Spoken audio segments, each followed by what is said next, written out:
এ কান্না স্বজন হারানোর নয়, স্বজনের কবর খুঁজে পাওয়ার। জুলাই গণ অভ্যুত্থানে নিখোঁজ হওয়ার ১.৫ বছর দাঁড়ে দাঁড়ে ঘুরেও সন্ধান মেলেনি। অবশেষে দেখা মিলল সে আদরের সন্তানের কবরের।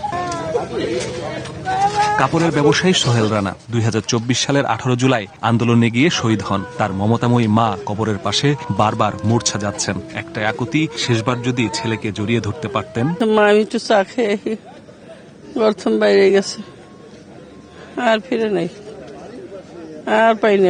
পাশের কবরেই শায়িত শহীদ ফয়সাল সরকার। তার মা এখনো মেনে নিতেই পারছেন না তার কলিজার টুকরো এই পৃথিবী ছেড়ে পাড়ি দিয়েছেন অনন্তকালের যাত্রায়। আমার সইরা গর্ত মারিছে, কই যাস রে? শহীদ পারভেজ ব্যাপারীর মায়ের এই আর্তনাদ যেন থামছেই না। মাত্র ২৩ বছরে সবাইকে ছেড়ে চলে যাবেন মেনেই নিতে পারছেন না মা শামসুন নাহার। আমার একটা ছেলে, 3টা বোন, কত আদরের ভাইয়া ছিল, বোনকে অনেক ভালোবাসতো ভাই। স্বজন থাকার পরও এদের সবাইকে বেওয়ারিশ হিসেবে দাফন করা হয় রায়ের বাজারে। হত্যাকারীদের দৃষ্টান্তমূলক শাস্তির দাবি পরিবারের। আমরা জীবিত হারা থাকি যে তার বিচার হয়, আল্লাহ যেন তার বিচার করে, তা আমরা সুষ্ঠু বিচার চাই। সকালে আনুষ্ঠানিকভাবে পরিচয় শনাক্তের তথ্য তুলে ধরেন সিআইডি প্রধান সিবগাতুল্লাহ। বলেন, আন্তর্জাতিক প্রটোকল মেনেই মৃতদেহ উত্তোলন ও ফরেনসিক কার্যক্রম সম্পন্ন হয়েছে। এই কাজগুলো কি তো হয়, ইন্টারন্যাশনালি একটি প্রটোকল আছে যেটাকে মিনেসোটা প্রটোকল বলে। সেই প্রটোকল অনুযায়ী প্রত্যেকটা স্টেপকে কিন্তু এটা করতে হয়। কিভাবে এটার প্রসেস শুরু হবে, কিভাবে এই এক্সিম গুলো হবে, সকল কাজগুলো আমরা ঠিক ওই প্রটোকলটা অনুযায়ী করেছি। মুক্তিযুদ্ধ বিষয়ক মন্ত্রণালয় বলেন, সকল শহীদের পরিচয় শনাক্তে কাজ চালিয়ে যাচ্ছে সরকার। শহীদ পরিবারের পাশে থাকার আশ্বাস দেন স্থানীয় সরকার উপদেষ্টা।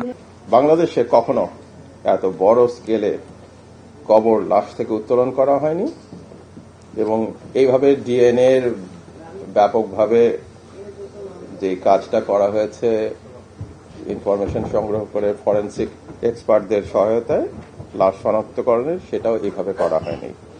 আজ আমরা ঘোষণা করছি যে দীর্ঘ প্রতীক্ষার পর 9টি পরিবারের সংগৃহীত ডিএনএ নমুনার মাধ্যমে ইতিমধ্যে 8 জন অজ্ঞাতনামা শহীদের পরিচয় সফলভাবে সম্পন্ন করা সম্ভব হয়েছে।